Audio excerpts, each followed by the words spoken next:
Today's class is a fairly basic approach to how Zerg works and also how build orders work. The build order that has been selected is the sort of gold standard for Legacy of the Void. We'll be explaining why it's as standard as it is, what the logic behind each expenditure from the hatch to the gas to the pool to the overlords happens to be, and then we'll go into a bunch of replays for a variety of situations in all three Zerg matchups of how to use that build and how to adjust to the flow of what's going on in the game. So the opening section is kind of about the people in the StarCraft scene discussing why builds are builds and whether it's good to follow a build or if you should just freeform things and do whatever you want to. It's not actually possible to play an RTS and to make progress in a game without building things in order. So my position is, why not just call it a build?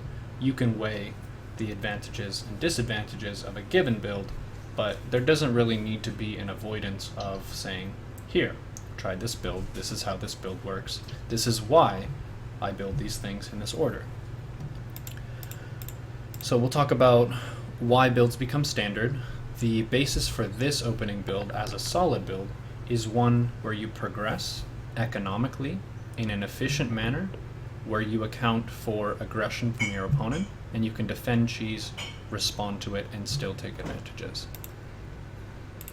So the fundamental factor that creates the basis for this build and the basis for virtually every macro build and the saturation of your expansions throughout the game is minimum saturation.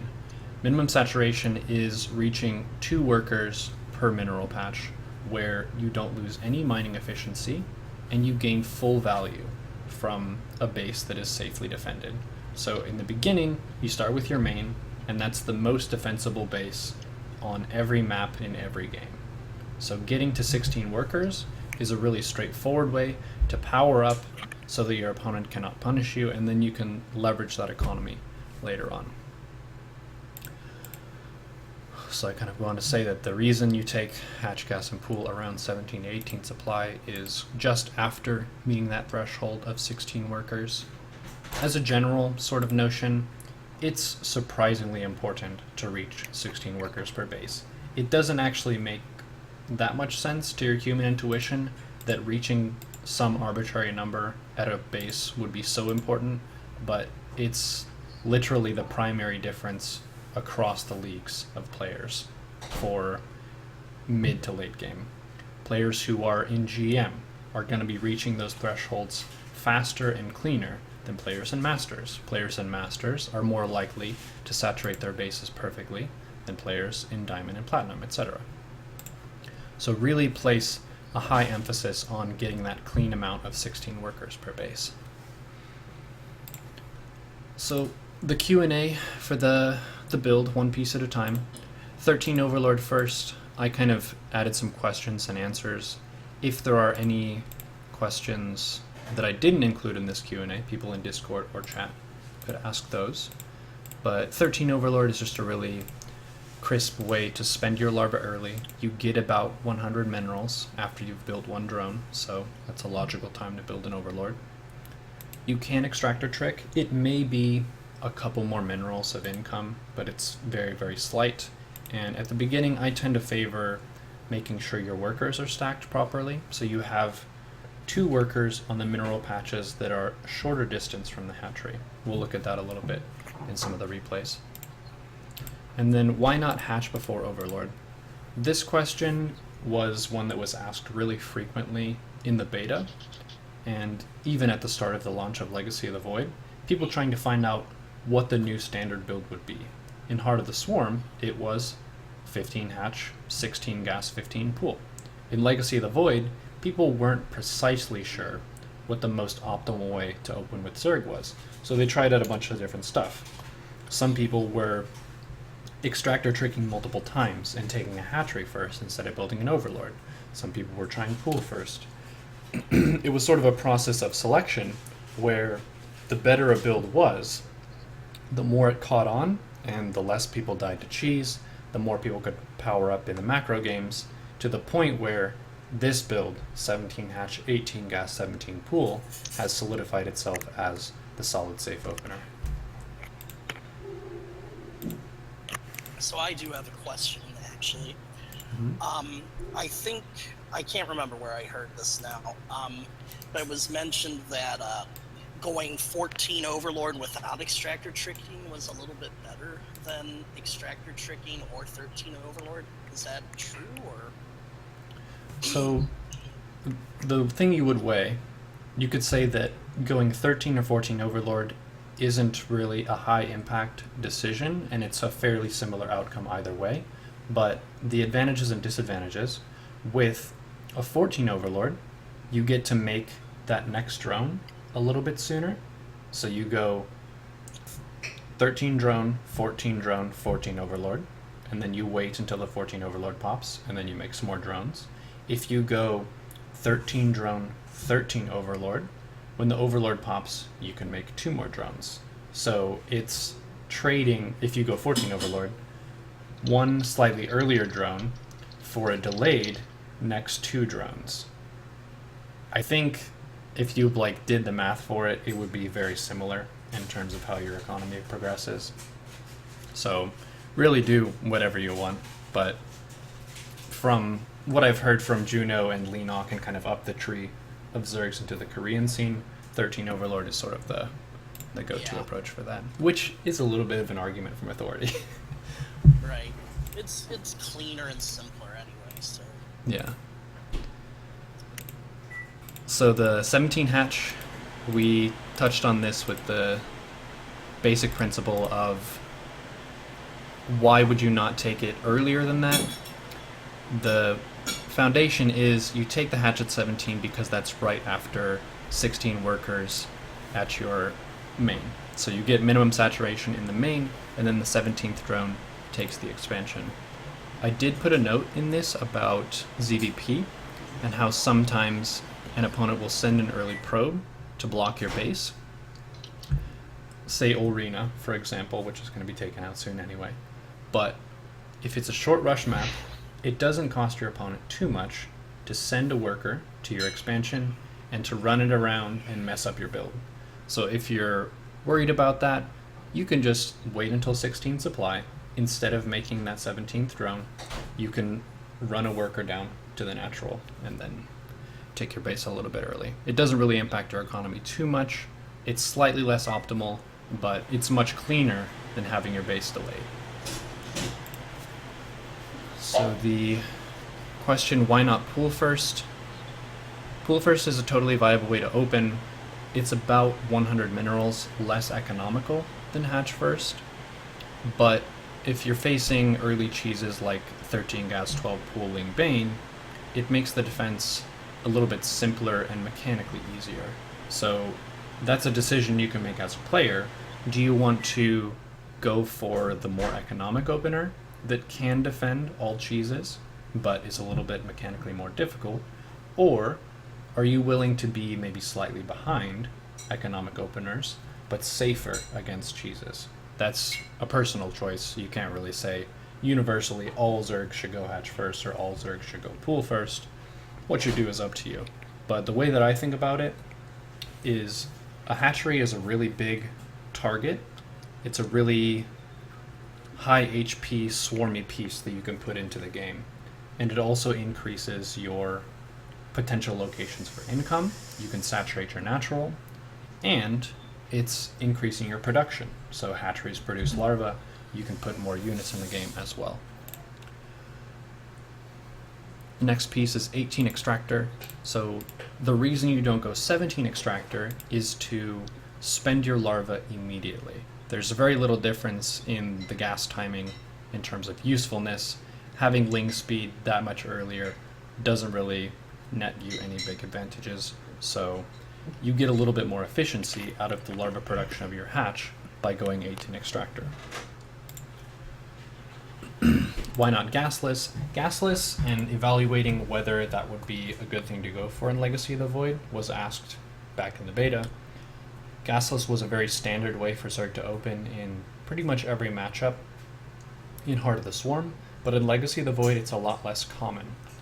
Part of the reason for this is the 12 worker start means that you hit 16 workers super fast, and then you start to get diminishing returns on the mining of your workers in your main. If you take a gas, you create another place where your workers can mine with full efficiency. So if you have 16 workers on your minerals, and then you have 17 workers, that 17th worker is mining at less than full efficiency. If you take a gas, you consume a drone, true, but the next 3 workers that go into that gas will be mining at full efficiency. And you also advance your tech, so you can take ling speed, you can potentially take roaches, a lot of different amazing things with early gas. 17 pool. Why not take the pool later to make more drones? You can, but with this build being a solid build rather than a greedy build, 17 pool allows you to be safe against the earliest cheese. You can make a spine crawler early if you need to. You can start a roach warren if you realize you're against someone who's going mass reaper. 17 pool is abiding by that principle of getting full mineral saturation in the main, but also being safe against cheese. So it's kind of the middle path of Zerg between mass greed and aggression, but you're not being overly safe. I have a question. Go for it. How does a drone scout work into this? So I touch on that in the next question with the hatchery at 20 supply. What I like to do if I want a drone scout is when I make the 16th and 17th drones, normally I rally one to take an expansion. If I want a drone scout, the other one I rally to the opponent's base and I hotkey it like it's my army. So that drone gets its own control group, so I can double tap it and then immediately get to that location. It'll be rallied to the opponent's base, so I don't have to like micro it when it comes out, it just goes there directly. But drone scouting in Legacy, I feel like if you're going hatch first and you don't know the opponent, is pretty good. Like, it's very rare that the difference in income for that scenario is going to hurt you to the point that you're behind and you're more likely to lose. It means that you're a little bit behind because that drone could have been mining resource that whole time, but it makes defending cheese a lot easier. And you can change your gas expenditure at the beginning. So if you see with your drone scout, my opponent's going for, say, 13, 12, Ling, Bane, and CBZ, you can go Bane Nest first without needing to see Lings on the map. So it makes you more comfortable and more prepared to defend those cheeses. And if you see someone, say, going 3 hatch before pool in ZBZ, which is incredibly risky and greedy, you can respond with similar greed and not be too far behind. Or you can all in the shit out. That's legit. So 19 Overlord, why not 20 Overlord or wait until the hatch finishes? This was another sort of frontier of investigation for finding the best Zerg builds. 19 Overlord allows you to make the Queen and some Lings or drones from your main before your Naturalist finishes. The 17 pool means that your pool finishes slightly before your hatchery does, which means you won't be making the Queens at precisely the same time. Like we said, that was a safety precaution. It's not the most economical or like greedy opening possible, but it's safer. You can start a spine earlier, you can start your first queen earlier, and you can start 4 Lings earlier if you're being threatened. So the 19 Overlord kind of just keeps you safer, allows you to put some fighting units into the game earlier if you need to, and for cases where, say, you're against multiple barracks proxy to Marine, you have a little bit more room to make units. Even if you lose, say, your second Overlord gets shot down by some Marines, you already have an Overlord that was in production. I have a question about this. Go for it. Doesn't this significantly delay the time at which your second queen starts to spawn? No, not really. So if you saturate your base cleanly, we'll look at this in some replays. Sure. Generally, you'll make your queen in your main after you have the 19 Overlord in production, and as your natural finishes, you'll have just about perfectly 150 minerals and then you'll have enough to make either a drone or a ling with a larva at your natural when that finishes as well. Even with the Zergling production in the main. Yes. Hmm. We'll take a look at it at a replay really soon. So what to do with the gas, we'll kind of touch on this in the replays, but I mean, on that note, we can just go into a game and see how it works out.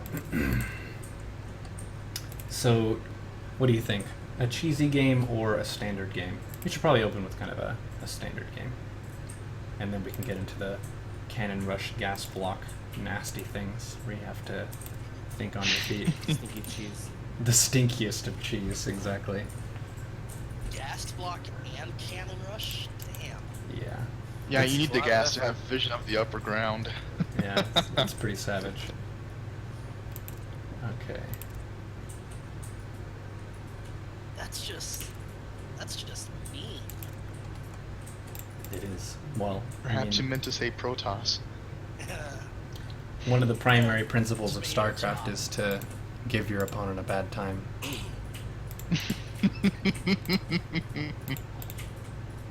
So the most evil of builds, well, at least they're doing something right. They are giving you a bad time. Once upon a time, Like shit. there was ZDP on Frozen Temple, and it was very standard. The Zerg player expanded, the Protoss player expanded, but then the Protoss player built DTs and all those nasty things.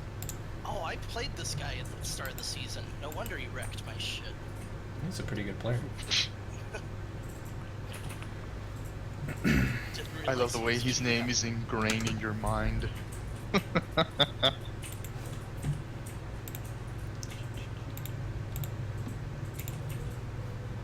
Once you get pretty high up, you start recognizing the same people because you play them a lot.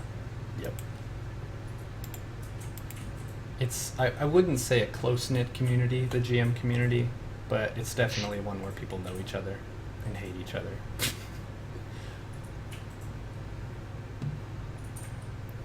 It's very rare to, like, face an opponent and then feel a sense of respect for them, I think. So, a lot of times, like, there's a replay we'll go over today where I said something about an opponent going all in every game, which is true. But I've said, like, vocally on stream that this is a very good player. Like, their micro is good, they're good with Ling Bane.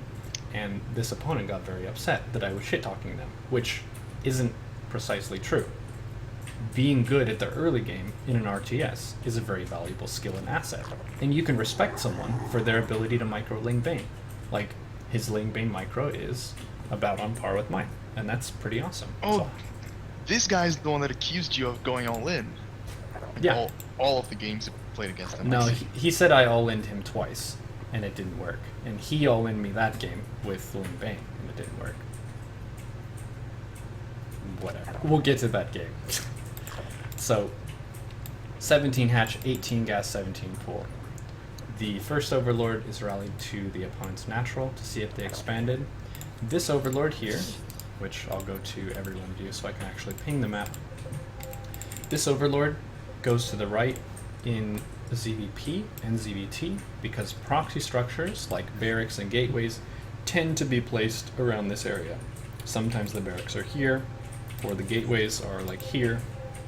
This Overlord I have named Francisco the Funny Business Overlord, and he always goes in this direction to scout proxy.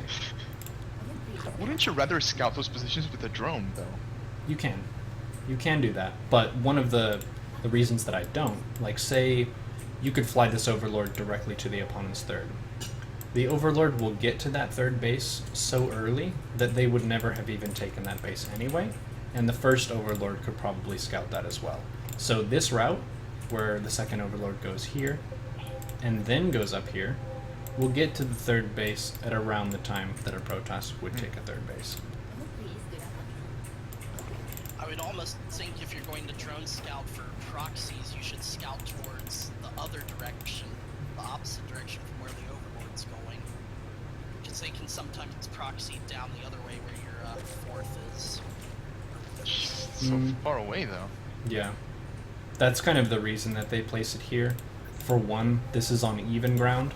So if you're thinking like Sun Tzu principles, it's always better to attack straight on or downhill than it is to attack uphill, just by virtue of vision. If they placed it down in this bottom left corner, they wouldn't be able to see what was up this hill, which is a bit more dangerous than if they were on even footing, kind of on the upper area. It's over, Anakin. I have the high ground. Precisely. It's a line that actually is strategically sort of useful. So this is the first interesting interaction with the build and the opponent. So I went hatch gas pool, took ling speed with the first 100 gas, and pulled 2 workers off of gas to get a bit more of a mineral boost. The opponent went for 2 gateways and a cyber core, and then an expansion. So this is an economy build from the Protoss, but it applies a little bit of pressure with the first 2 adepts.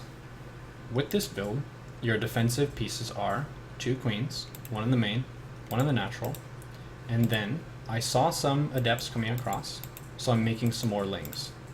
As a general rule, if you're facing 2 adepts, on creep you can beat that with 8 lings. Off creep you would want something like 10 speedlings to beat 2 adepts. So placing your queen at kind of a forward position to zone the adepts, it takes adepts a very long time to kill a queen.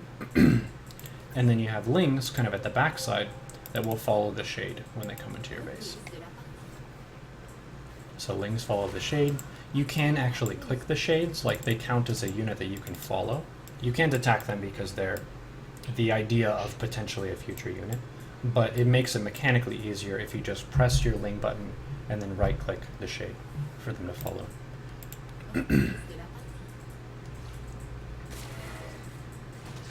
I would have taken a 3rd at this time, but it's not quite safe. So this is a decision that I made to adjust my normal build. Normally, I would take a 3rd hatch at about 30 to 32 supply against Protoss, but because they went for 2 early adepts, I opted to drone a little bit more, make another queen. I'm a little bit supply blocked, which is a mistake. But just kind of responding to what the opponent is doing with a slight adjustment. I still plan to take a base as soon as my ling speed is done. I still plan to go for pretty much all the same things, but taking the queen instead of the hatch is the first adjustment to the opponent after the ling production. Supposing that you did choose to get a 3rd hatchery, Mm-hmm. would the adepts still pose a threat? Like, well, I mean, you're expanding now, right? Which is like 30 seconds later than you said you would have. Mm-hmm. Was it because the speed upgrade was done? Yeah. The speed upgrade was done, which means the lings can beat the adepts off creep. If you didn't have ling speed, if you didn't have any way to support a drone, the adepts can just sit here and kill the worker that goes to take the 3rd base. That's a situation that also comes up in ZVT, where Terran can put a Reaper by your 3rd base and then kill a drone that goes to the 3rd, unless you have some way to push that Reaper away. This relationship happens again from the Zerg side of things, when Zerglings can be here and the Protoss wants to take a 3rd Nexus. They might have a couple adepts to support the probe, but you can pretty often rush up and snipe the probe before it gets to build the 3rd Nexus. It's always easier to prevent a base from being taken than it is to break a well-established base.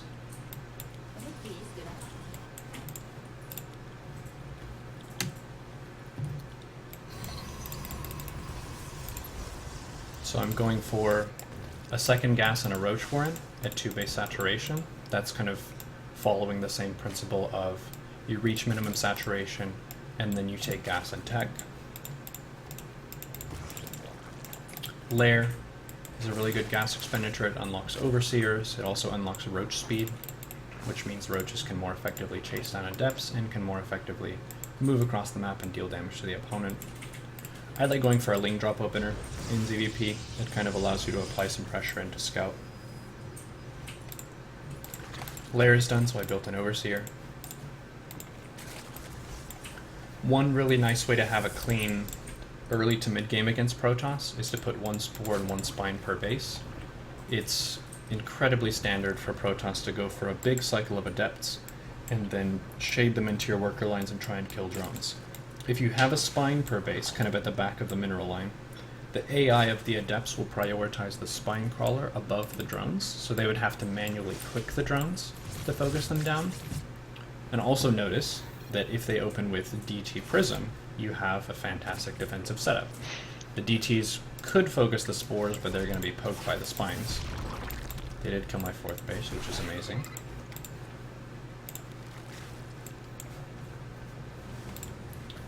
When do you make the spines? Do you make them at the same time as you make the spores? At 3 base saturation, so it's later. The spores go down at around 4 minutes. The spines go down at around 3 base mineral saturation. So I like to drone the 3rd really hard, and then build spines in each of my bases, and then as I have some roachling, I'll take my 5th and 6th gases. Okay.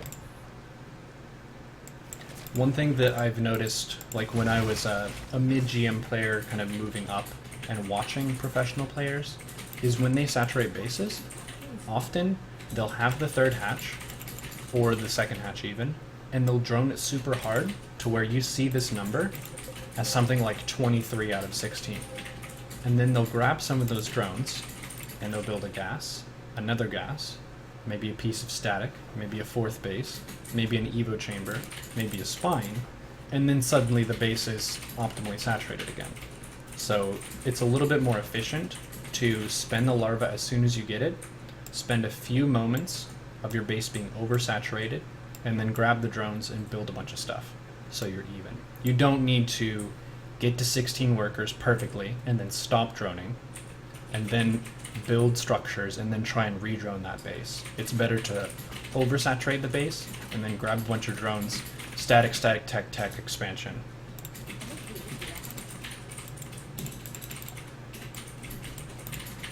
Oh, that's big, scary army. Roach Ravager is a good response to a DT player. If they open with DTs, they spend a lot of gas that could have been a 2nd robotics. So this opponent has, I think, 1 robotics. Oh, they have a 2nd one. But their production of Immortals was very much delayed for their ability to afford the DTs on a plane. So here, let's look at units. I have 65 workers, so there's 69. But notice this. This is the difference in resource collection rate versus workers created in the game. Look at the opponent's 3rd base. They have 26 workers mining minerals at their 3rd. So 10 of those workers are not mining efficiently. They could have filled the gases. That would have been great. It would have helped them a lot. On my side of things, the main is slightly oversaturated, so I'm not quite perfectly efficient there, but neither is their main. Both of those bases are mining out a little bit past 8 minutes. My natural is perfectly saturated. My 3rd is 1 drone away from being perfectly saturated. And I have a 4th base that's ready to go, so I can transfer workers from my main to my 4th base.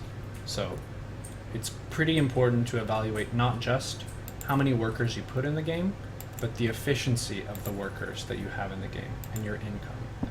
So here, my mineral income is less than 100 off from theirs, with less workers, and I have more gas income.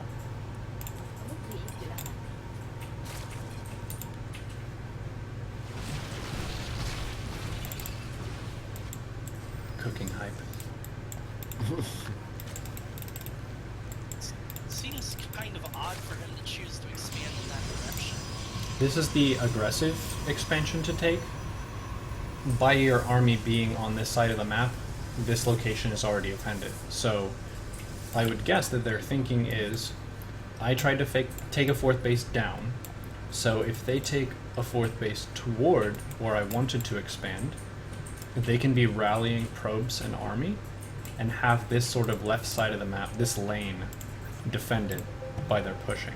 Terran players will do this as well. If they're going for like a parade bio style, a lot of times they'll take their 4th base here toward you so that that base is defended by their rally path. As a general rule, if you plan to be the aggressor, expanding toward your opponent is good. If you plan to be the defender, expanding away from the opponent is good. Nice splits, by the way. Yeah, if you're against really in general, boxing your army, like half of it, and clicking it to the side, creates a really nice natural concave, and then if disruptor shots come in, you can make smaller adjustments to your army. That's one of the subtle secrets to having really good positioning in micro, is having good formation when you get into the engagements.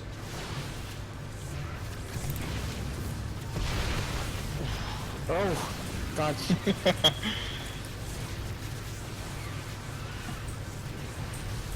Wow. Yeah, I don't think getting good disruptor shots is that great if you use every disruptor as soon as it shoots. Well, this is a game where the outcome is kind of decided based on the volume of units that are represented. So because their saturation wasn't crisp, I had a big gas income lead for a long time, so they couldn't really produce enough disruptors to match my Hydra and Ravager count. Hydras provide a lot of pushing potential if they have some tanks in the front line, and there aren't any zealots on them. It's one of my favorite units for ZDP, for sure. Yeah, Hydras are really underrated.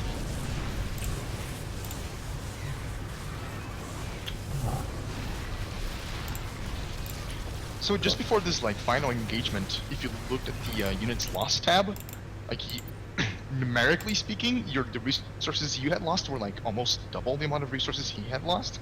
Mm-hmm. That was when you mentioned that going Dark Templars really punished him like in terms of gas expenditure. Yep. So you're saying that you actually engaged that army, at the bottom left while he was expanding, and lost a ton of units, but was worth it because of this economic advantage. So this is a general principle for Zerg versus Protoss. Zerg units are cheaper, weaker, and faster than Protoss and Terran units on average. That means that even if Zerg is trading slightly less than evenly, it can often benefit the Zerg player moving forward because their production is better. So as they fight, Zerg can make more stuff than the Protoss, so it's to their benefit to trade consistently and sort of leverage that advantage of Zerg production against Protoss. I thought that only really kicked in during like really late game situations, with 200 armies. Nope. Zerg can hit the Neat. first max out timing, so getting 3 base saturation is faster for Zerg than it is for Protoss. Getting to 200 supply to the first time is faster for Zerg than it is for Protoss. So even taking a trade, say Zerg gets to 150 or 170 supply of Roachling, Ravager, Hydra. Taking a trade at that point and knocking the Protoss away from their 200 supply of Charge Lot Immortal Archon is really, really valuable, because then you can continue to produce, you can saturate your 4th, you can take your 5th, and just keep the tempo kind of on your terms rather than theirs. I think another thing worth considering is that Protoss units tend to really scale really well as their army supply increases. So if you are waiting until they're almost maxed out to engage, you're putting yourself at a disadvantage. Yes. So Protoss units tend to support each other in really powerful ways, even if they're not caster units. So Zealots are the tanks for Immortals and Archons, which rest on the backline. Sentry is a really powerful caster and support unit that provides an armor shield to all the Protoss units and brings force fields to the table. High Templar, Storm, all that sort of thing. When Protoss gets a 200 supply, their average army composition is going to be more expensive and more deadly than a maxed out Zerg army composition for a similar stage of the game. So really kind of trading out their units and preventing them from getting to that excellent spot is a good way to play an active Zerg style. You can play a hyper defensive Zerg style where, say, you mass lurkers and you sit on your bases, you put a bunch of static, and you try to get into Broodlord. One way to add in some potential aggression with this style is to Nidus some lurkers and some lings onto the opponent. The guy's mic volume.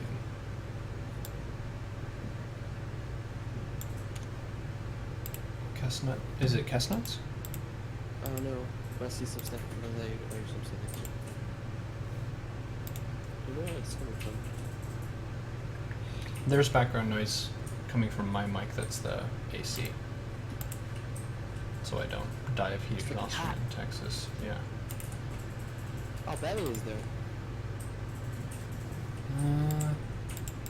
Weather. Well, it's like 95 here in Ohio, so I gotta imagine it's hotter in Texas. Well, it's 91 right now. Oh no, this is Georgia. What the hell? It didn't update my. But in Mexico, señoras y señores, there is no comparison, no señor. Oh, it's It's 90, actually pretty decent here. 99. How is that in Celsius? I don't know conversion. God damn it. God damn it. I'm sorry. 95 to 99 Fahrenheit is mid-30s Celsius, roughly. God damn, That's that's pretty hot. always unfortunate and I'm melting. It is quite warm. I'm melting my ass off here. Okay, I turned up Discord overall. Let's see if that's better. Wait, so you were talking about how, you know, a Protoss army has, like, the synergy builds up faster than with the Zerg army, right?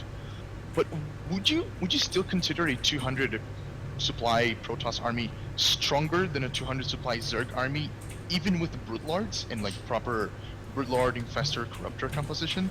That It's- seems to be just like a super tough army.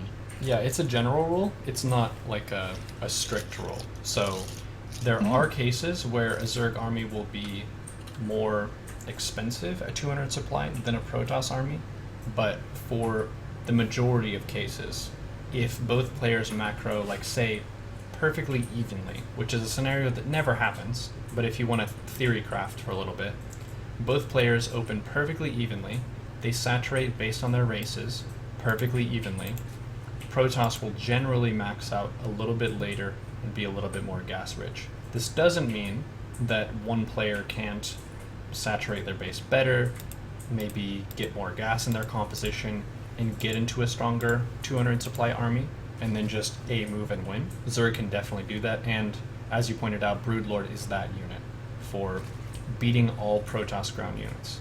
If the Broodlords are supported, it's the ultimate anti-ground unit for Zerg against Protoss. Against Terran, it's more so Ultra. The reason it's not Ultra against Protoss is because Immortals are super strong.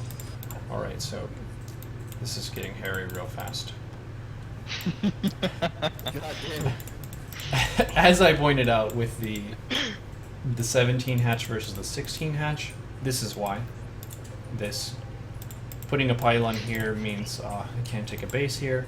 So my immediate reaction was to take a base elsewhere. When this happens, it means cannon rush, always. Well, that's the only good time to do it. The reason Protoss does this when they're cannon rushing is for one, to provide vision, and for two, to mitigate their gas disadvantage by going for a forge opening. If they go for a forge opening, building pylons and cannons is a bunch of pure mineral expenditures.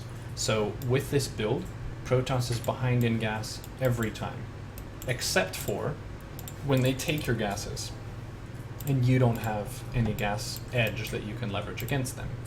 So, oh, right foot. Lynn Snow!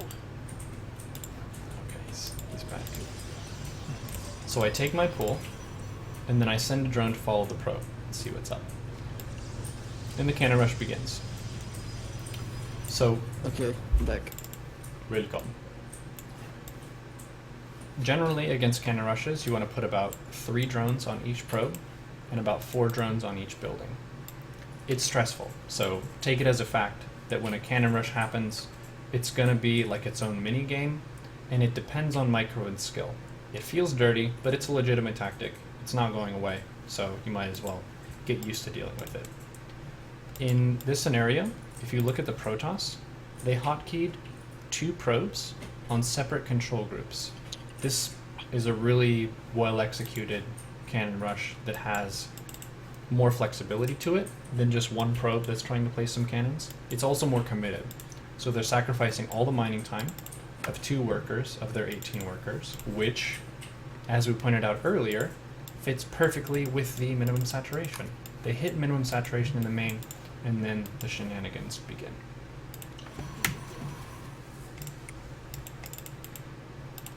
So one thing that I could have done better here is continue to spend my larva. This is just me being taxed for my mechanics of trying to stop this cannon rush, which is very wisely placed in this little nook and cranny. As the cannon is finishing and I realize I'm not going to be able to kill it with drones, I will pull my drones away to the main. So I say, oh goodness, it's time to run away. But this doesn't mean that I've lost the base. It feels like a sort of partial defeat, but as we notice, one cannon takes a long time to kill a hatchery. So I can make a queen, I can make some lings, and I can make a spine crawler. I kind of looked over at their base and said, huh, they do have one cannon, but which pylons can be hit by a spine? This pylon on the upper side can be hit by a spine unpunished. And this cannon isn't at full HP. So if I have a little bit of a damage soak, the spine could kill the top cannon and then the bottom cannon. So not all is lost. This is still a situation where we can defend. And it was a game where we had tended to go hatch gas pool, but we're adjusting based on the gas blocks and the cannon rush.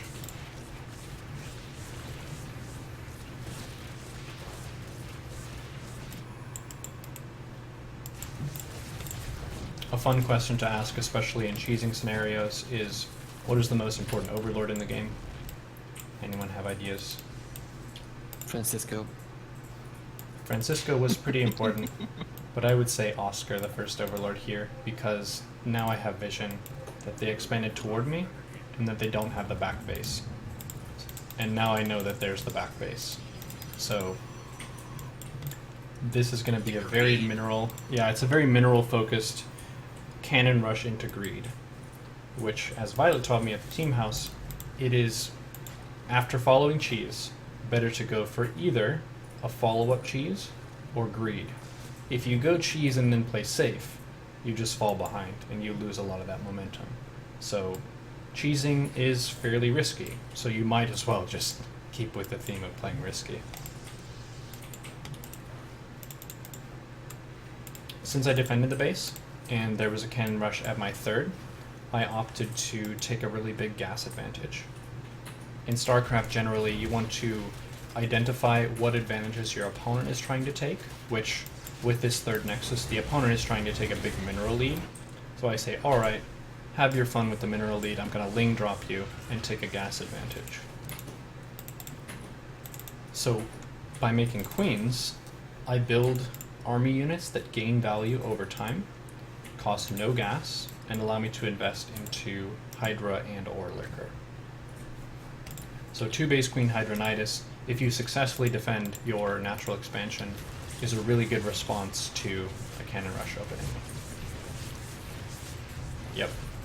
All the tech for Protoss is generally delayed when they go for a cannon rush, and Void Ray is usually the unit of choice. Sometimes Oracle, sometimes Phoenix, but normally Void Ray, which makes Queen Hydra even better as a response.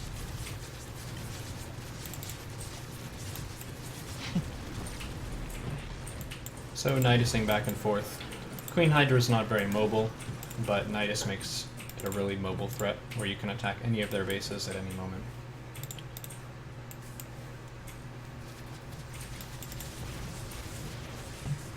Such a satisfying game to win. Yep. For real. Hype. Take that, Cassie.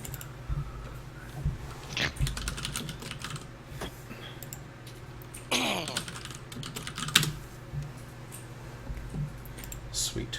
So that was a couple of examples of ZVP. Let's do ZVZ. Let's start with a fairly normal game.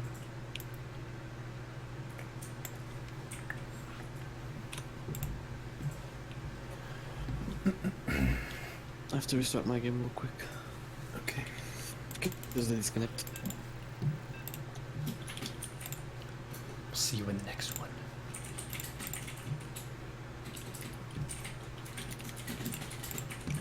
ZDZ Frozen Temple. So, ZDZ, Hatch Gas Pool, still my go-to build order.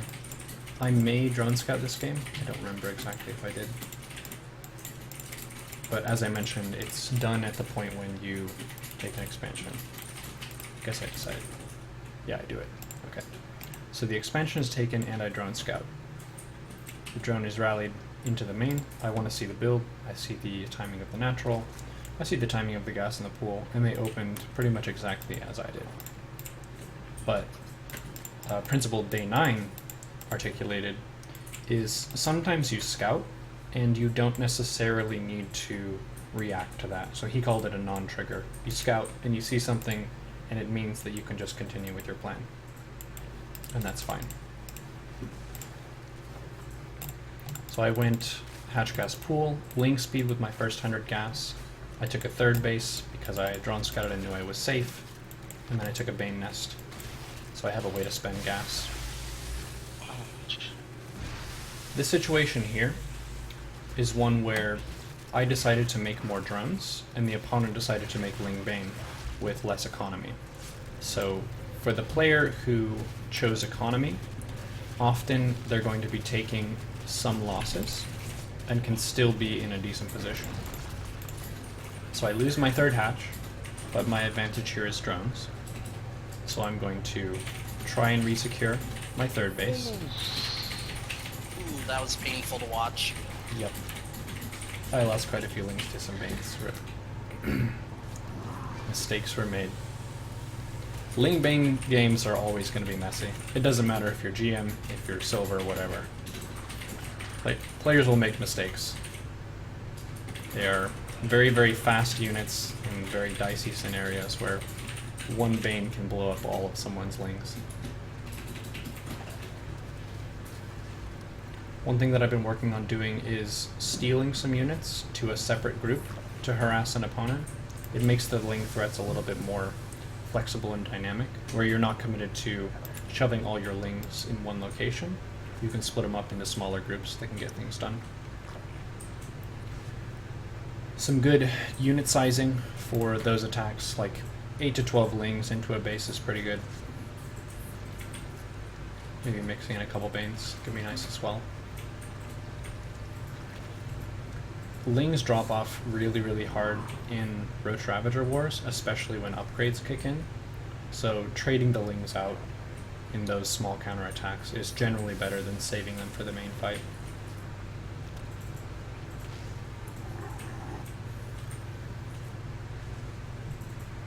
So we've regressed into a very, very normal Roach Ravager game.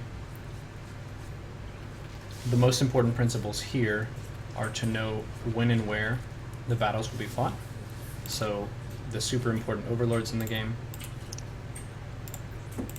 This overlord here sees a potential fourth. This overlord here sees another potential fourth and a move out lane. This overlord and this overlord scout the center attack lane. So all of those things will allow you to have units in the right place at the right time. And with Defender's Advantage, if the opponent is pushing with Roach and you have Roach, you'll generally have at least some advantage or upper hand. So you've transformed your economic advantage into some sort of timing attack with a +1 range. It's less of a timing attack and just more of a general edge. Because the opponent is attacking me, they're the one who's doing a Roach speed timing, and I'm just trading more efficiently with my Roaches. So +1 attack Roaches trade exceedingly well with Lings, and they trade better than Roaches without an attack upgrade. So even though I'm being pressed here on the back foot, I'm forced to pull my Queens and just mass as many Roaches as I can. I do have a very clear edge that's going to scale really well into +2 attack. So this is another situation where I'm taking some acceptable losses, I'm maintaining my edge of +1 attack Roaches, and later I'll be able to leverage that into a timing attack. So +2 is when I'm going to turn this into a timing. With the +1, it was just a way to take a defensible edge and survive. So after all that, you're still on equal economies. Yeah, You actually have a lead in mineral income. yeah. It was pretty all in. But as I said before, if you're going to cheese with something, like they were hyper aggressive with Ling Bane, you might as well either play greedy off the back of that, or all in again. And they chose to all in again. Sometimes I will say, don't forget to all in when you all in.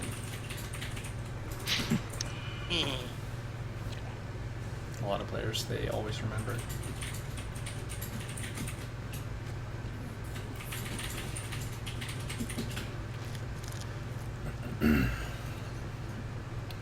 So Exedo LP says, looking for general guides and info to improve, feeling insecure in your play. That's something that is not an issue to be ashamed of.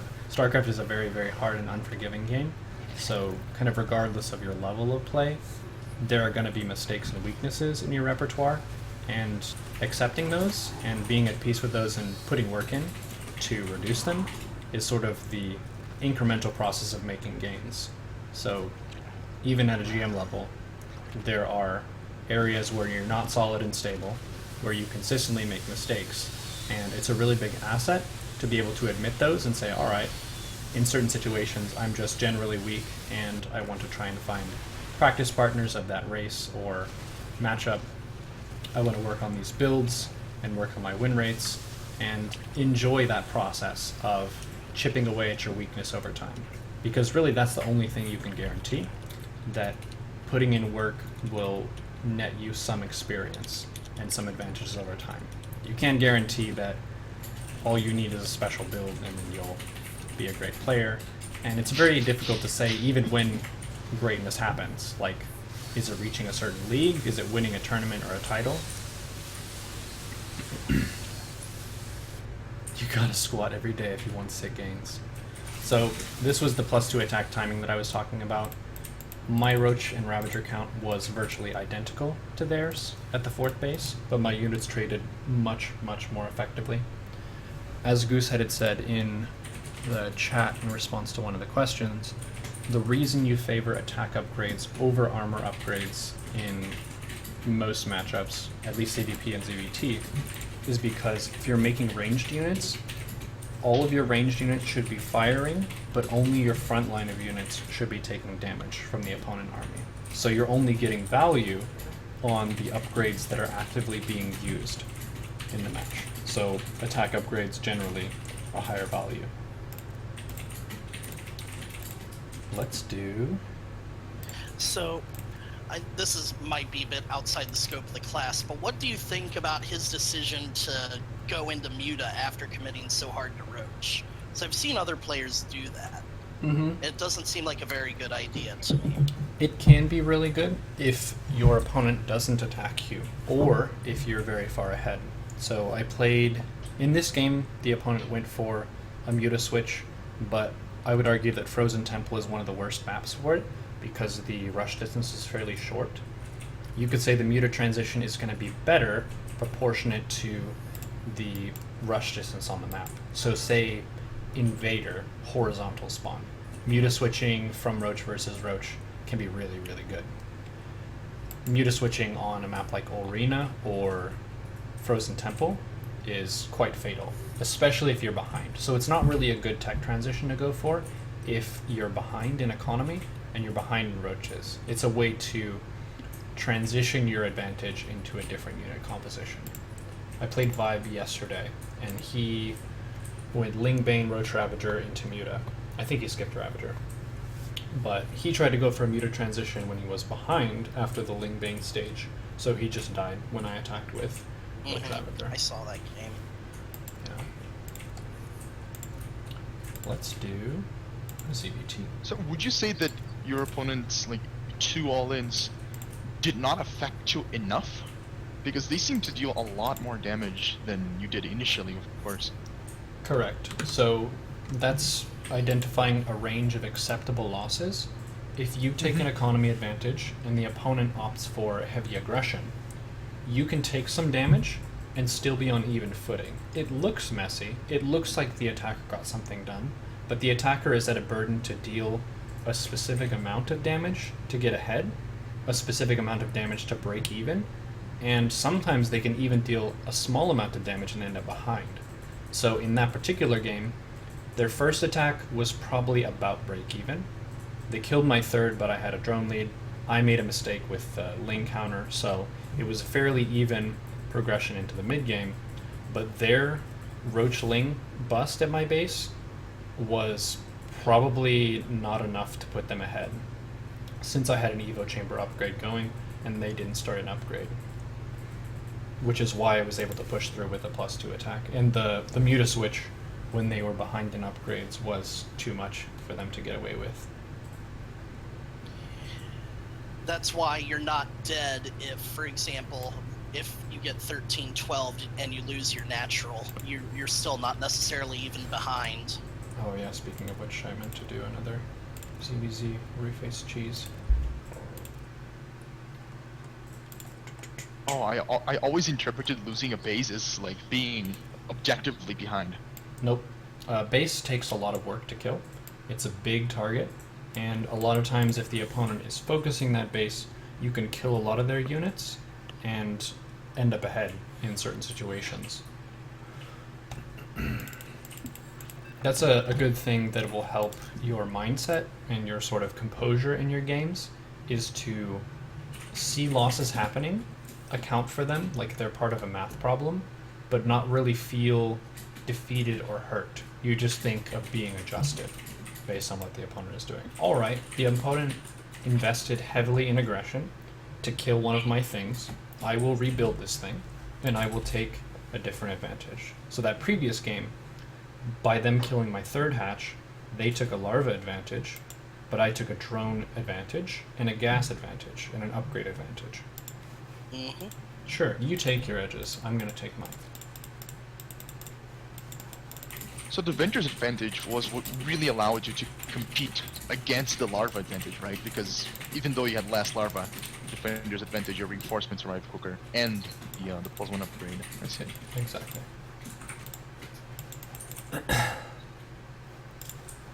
Less subtle jab. Minute later, good luck, have fun. Core users everywhere understand how long it takes to set up your camera location hotkeys and also pick up your hand and move it to be able to type on the keyboard. See, that's why I tend to sometimes just respond with a simple K, because that way I don't have to lift my hand up. And bonus, it tilts the shit out of people. Good luck, have fun. K.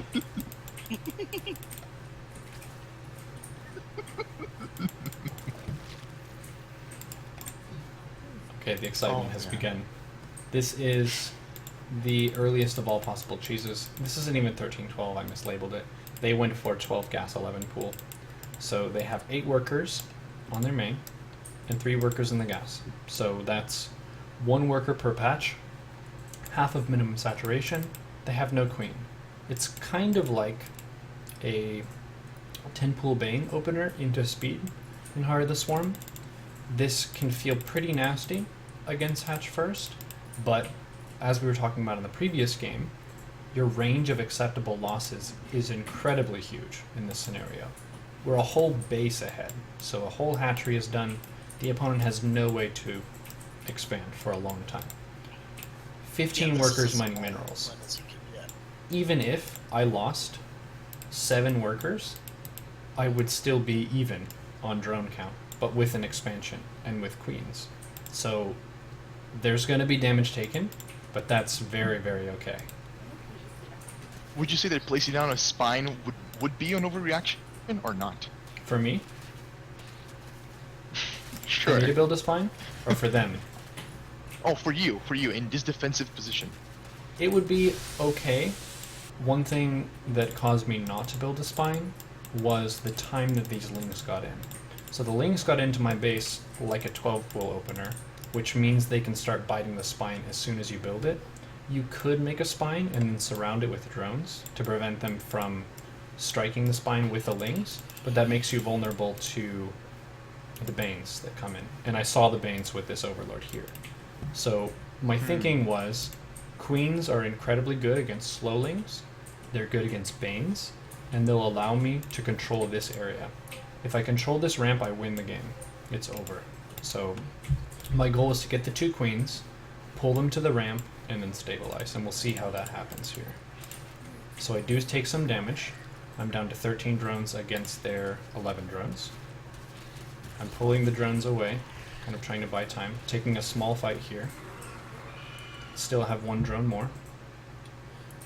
Queens come out, I inject, and then I run to the ramp Gonna lose an overlord. and get hold position.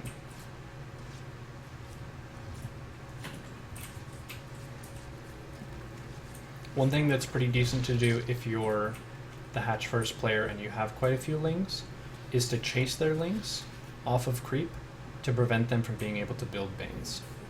So you trade slightly inefficiently, but like in ZVP, if you have superior production, it's okay to trade in a way that's not totally optimal because you can overwhelm them with the edge of production.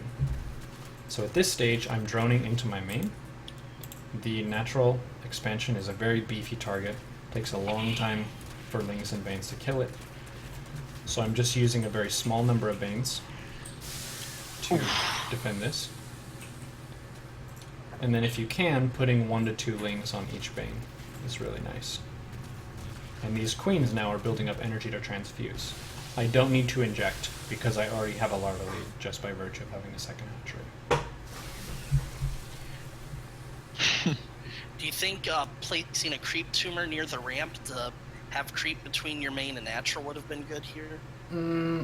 I would say not as important as building up energy for transfuse. So the queens can transfuse each other. I would say that's more valuable than having creep connection between the bases. Mainly because there isn't very much traffic going between your bases. It would either be like lings or banes. Once ling speed kicks in, lings don't care about creep, it doesn't matter. Right. I was thinking more for the benefit of the queens, if you had to move them back to the ramp for whatever reason. Wait, it makes sense that you're not too you're more worried about having energy for transfuse. Let's do ZVT. So we'll do 1 cheese and 1 macro game.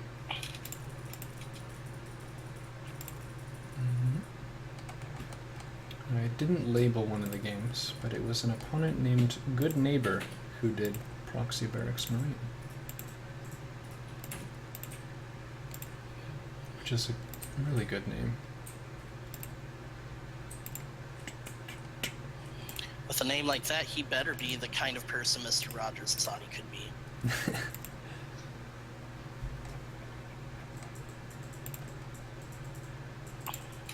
There we go.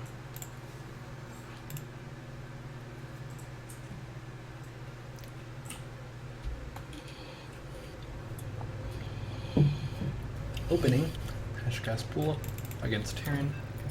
I may have gone hatch pool gas, but that's one of those slight adjustments that still follows the rule of getting 16 workers on minerals in your main. This is the second time I faced this opponent this day. This was on one of my try-hard practice days on Tuesday, so I wasn't streaming for these games. The first match, they were flooding the chat and saying, "Oh, you're Mr. 500," and I was like, "What's Mr. 500? You have 500 ladder games played this season." And I was like, "Well, that's only on NA, I also play on EU." And they were like, "Wow, I really enjoy your content, blah, blah, blah." And my build was messed up. I took my pool 2 supply later than normal, and then Marines came into my base and I died. And in my BM article, that's called a jackal strategy, where you just talk a lot. Just talk and talk and talk and talk and talk. Ask questions, try and get the opponent to engage, try and say nice things so they feel safe and distracted, and then go for the earliest of all possible cheeses. So I drone scout this opponent because they just cheesed me before. You can drone scout in ZVT in general. This is the same time as usual, where you take your expansion and you drone scout. Oh shit, the barracks. Yep, the nice thing about drone scouting is you can see whether it's going to be a Reaper cheese or a Marine cheese. No gas means it's going to be a Marine cheese. So here, thinking about a Marine cheese. Marines are quite good against slowlings, they can kite. They don't trade very well with roaches. So I say, alright, opponent, you can make mineral units, I will take an edge of gas. Roaches also have more potential to push back at a threat than spines do. These spines that I'm building, I would probably say it's a slight mistake for me to put them here at the front of the creep. I'd probably like them either closer to the hatch or behind the mineral line. Safer locations. But I still get the cancels off. It buys me a little bit of time, so it's not a super big mistake. So here, an adjustment to the normal build. I'm not building a queen in my natural. I won't be able to save it. There are marines that are blocking the path from the natural to the main, so I'm just going to build units in the main. A queen in the main and then overlords. I am building an overlord here that's rallied, you can kind of see it, up and to the right. I think this one still dies, that may be a mistake, but the principle is you're trying to get some value for the larva income at this space and create some room to make roaches.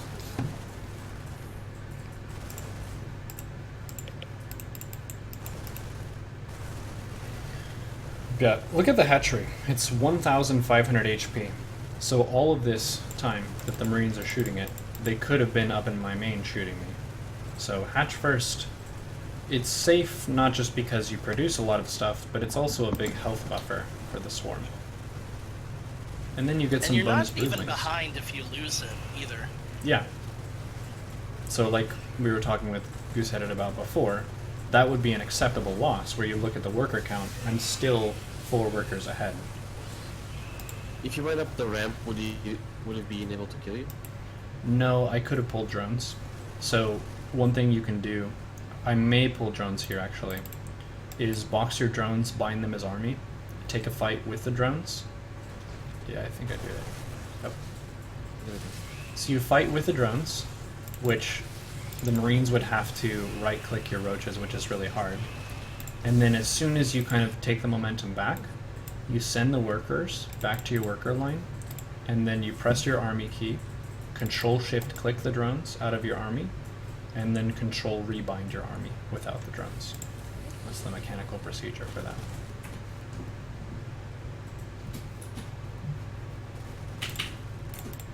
And he's making no effort to transition or grow up I don't think behind he us can. either. Correct. This build is the cheesiest of all proxy barracks builds. There are a few where you take the barracks at a slightly later time and you can afford an orbital command. If you get an orbital command with the mules, you can gradually make more workers and then take a couple bases and kind of get into a macro game. This is the cheesiest cheese of all that is cheese for Terran versus Zerg.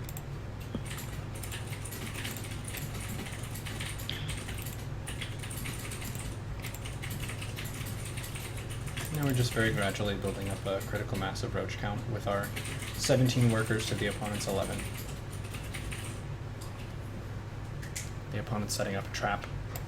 Some Marines on the left, some Marines on the right. Moving up the spine. Was it the correct decision for him to focus on your natural instead of just moving up your ramp and trying to harass your mineral line? I would argue no. It was not the correct decision. If it was the type of build where they go for expansions of their own behind, they could kill my natural and then take their own natural earlier and then be a base ahead. Since their strategy was completely and totally all in with Marines, they should have gotten on top of my production as soon as they could and killed my workers.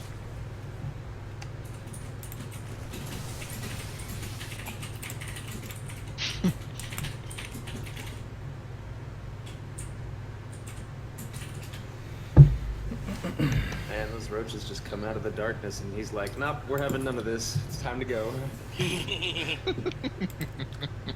I mean, to be fair, if you were a Marine in StarCraft and you saw like a shit ton of roaches running at you, you'd probably shit yourself too. They're kind of scary looking. Well, there's something else to consider when you talk about the roach. So the Marine, the Terran Marine, it's in a big armored exosuit, right? We're talking about like a 7.5-foot person. This roach is like 3 times the size of a Marine. It's like an alien grizzly bear that spits acid That's terrifying. And it's covered in armor and spikes. So it's fucking metal.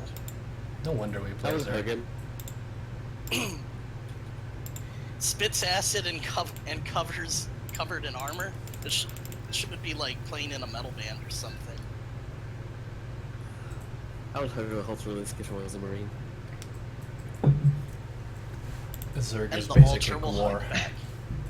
Yes. And chop me in half. And chop me in half. Although it's a little short on the giant, like, dicks shooting green goo everywhere. Well, at least the dicks part. Oh god. Alright, a macro CVT with hatch gas pool. Same build, every single matchup. Solid stable, you get 16 workers mining in the main. And then get to business of creating your expansion, your gas, and your pool, which is the first step on the Zerg tech tree. So I go ling speed here, and then pull off gas totally. This is something that is sort of new in its ability to be safe in the early and mid game. Queens and Spores got buffed. This replay might have been from a little bit before that point, but the idea is before you need to make either Ravagers or Spire units to push away early Liberators even without range. But now, Queen range got buffed, so Queens can deal with those early forms of Liberator harassment. Question, what's with the bunker? So this is technically a mistake for the opponent. Given the scouting information they have, they probably don't need to build it this early. They could have built it slightly later so that it finished right around the time that ling speed was done. It's fairly common for opponents to opt for a slightly safer than is optimal build, and that's one of the things that you'll see as a difference between like Master and GM players on the NA ladder and top Korean players, which is they know how to cut the corners to the very like slightest amount where they'll have their defenses up at the very millisecond that they would need them rather than early. So it's true, this expenditure was slightly earlier than it needed to be.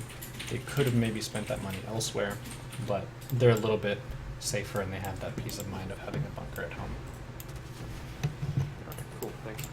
It's a very common mistake that I see from Zerg players, which is they'll build a spine at a very early and arbitrary time in the match. And against cheese, they just happen to be in a great spot, but against economic or even solid builds, they set themselves behind. So if you want to build a spine crawler in ZVT, do it at about 4 minutes.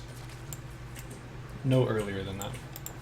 And that's kind of around the 2-base saturation point, which again fits the same principle of get 16 workers and then build stuff.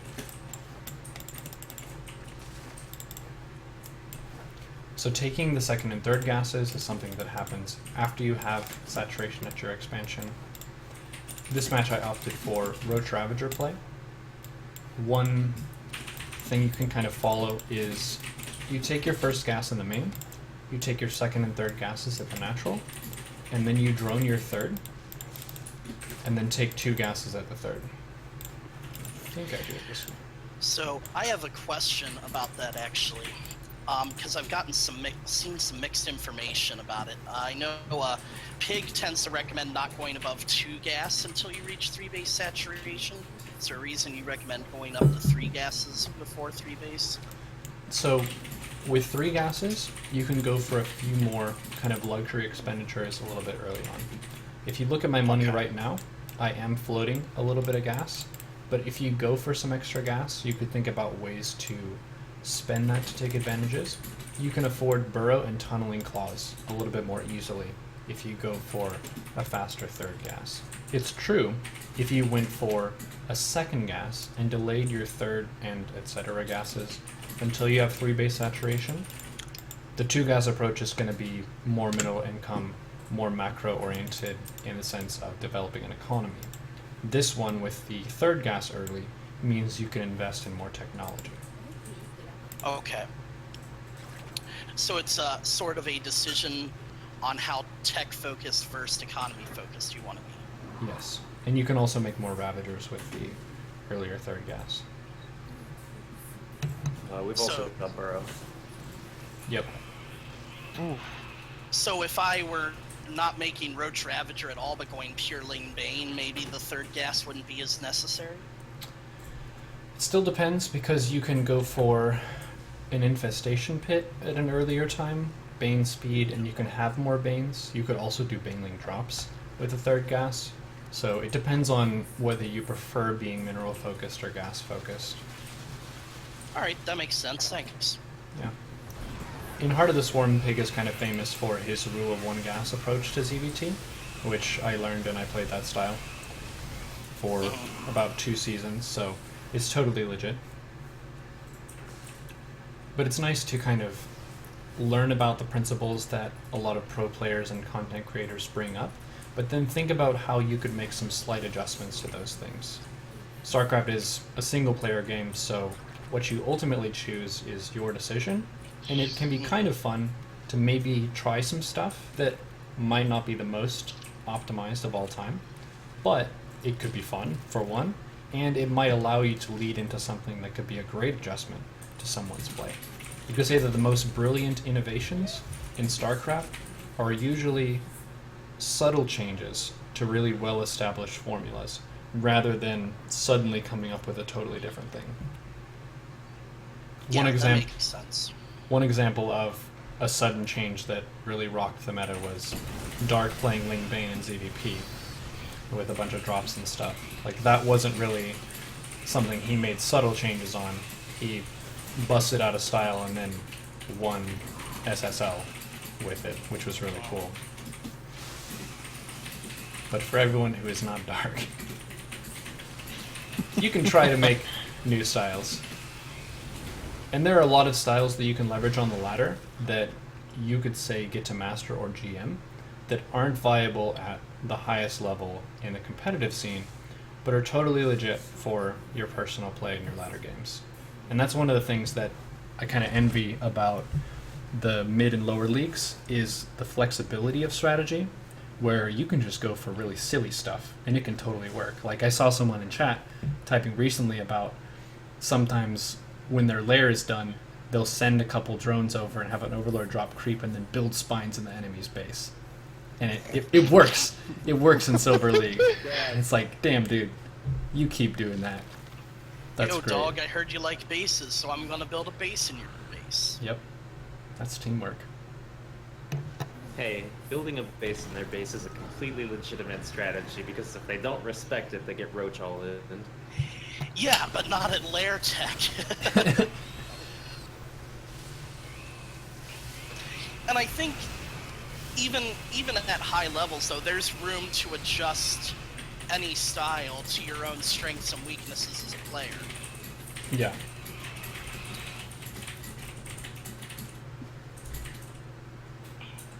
So one adjustment that Nerchio does on a Roach Ravager style is he takes melee upgrades and makes more lings in the composition, which allows him to invest his gas into infestors and then into a faster hive. So I went for hive, but it was later than it would have been if I had more lings in my composition, because roaches and ravagers cost more gas than lings. So there isn't... Roach run by did work. Yeah. Roach run bys are very difficult for players to deal with. If you think about a Ling run by, you're sending in mineral units, which are melee range, so it's more difficult for them to contest a bunker. Whereas with roaches, they can position themselves in a way that they can deny mining from a base without having to fight the bunker itself. Roach run by is also really effective against Protoss because they can't defend it with Zealot Warpins and Adept Warpins like they can with Ling run by.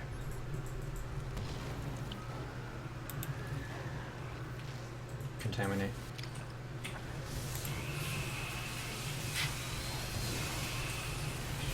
Two Zergling Night is Worm. Yeah, one thing that Look at him. has a lot of value in StarCraft is pulling your opponent's attention to a place. So as you pointed out, it was 2 Zerglings and a Nidus, which does virtually 0 damage to the opponent. But it causes them to pull their camera over to a location and address a thing that is basically a non-threat. So it's a distraction Nidus rather than I want to all-in you or I want to do a big attack type of Nidus. That allowed me to have a more successful engagement against their Biotank Liberator Medivac army. So you can think about, I want to fight with my main army. How can I pull my opponent's attention away from their main army so my micro is going to be more on point than theirs? It's basically the StarCraft equivalent of yelling, "Hey, look over there," and then kicking them in the baby makers. Precisely.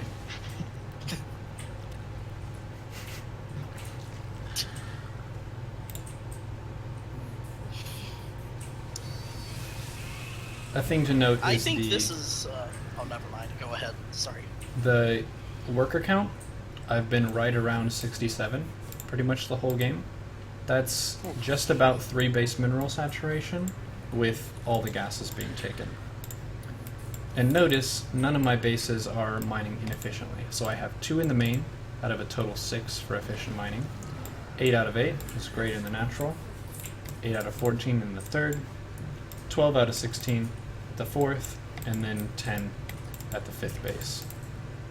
So one purpose of having this economy size as opposed to, say, 80 workers is because at 200 supply, having more workers cuts into the strength of your army.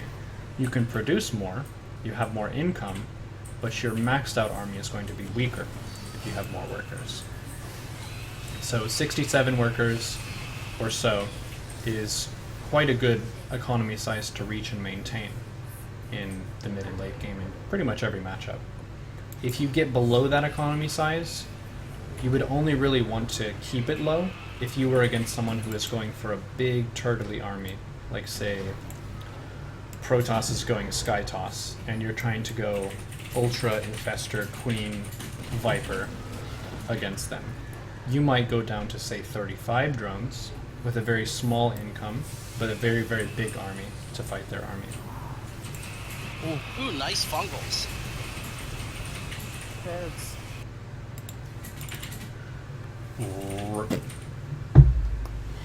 I kind of like this usage of Nidus better than like using Nidus for a big all-in. Mm-hmm. I put an order of gas expenditure in the notes. I put Nidus at the very bottom. Generally, when you're at or right before Hive Tech, you can afford to drop a Nidus, and it doesn't really have much of an effect on the outcome of the main fights, and you can increase the range of potential threat in your opponent's bases. So their 4th base in ZBT is usually a planetary fortress, which is a pretty tough target to break, and once their army is out by that planetary guarding it, you can use the Nidus to present threats in locations furthest from that. So you notice I was Nidusing the opponent's main, which is quite far from their 4th, and doing a roach run by at their 3rd. So you kind of make the opponent pull their forces around so that their forces at the planetary aren't totally concentrated. If you only create one lane of attack, they can just bring everything they have to that attack lane, and they'll be pretty hard to break. But if you Nidus them in various locations, they'll have to direct some of their attention and some of their forces to those areas. Yeah, I think that was the new, that was the current T hype. I was watching someone who hosted it the other day, and we were complaining about how Terrans were doing these like crazy, massive, like distributed drops, and it was just so hard to do with these, little bunches of Marines and Marauders harassing your minerals. Mm-hmm. Yeah, a thing that I've kind of identified with a lot of situations, there was a game that I played this week where a Terran player went for a double drop as an opener, and I went for a Ling Ravager all-in. There are a lot of situations where a Terran will do some drop that looks amazing, like you were saying. They have a couple Marines and Marauders here, they have a couple Widow Mines and a Medivac here, they have a Liberator here, they have another 3 Medivacs that are pushing your 4th base, and then their home base is completely and utterly and totally undefended. And if you were to just attack them, they would have no way of defending that. So it's important to evaluate, alright, the opponent dropped me all over the place. what did their defense look like? And that's where looking at your opponent's infrastructure in the replay can be really high value, because those are kind of like very risky, almost suicidal drops where they commit all of their fighting potential across the map and have nothing to answer counterattacks. And the best time to do a counterattack is when your opponent's focused on attacking you. Mm-hmm.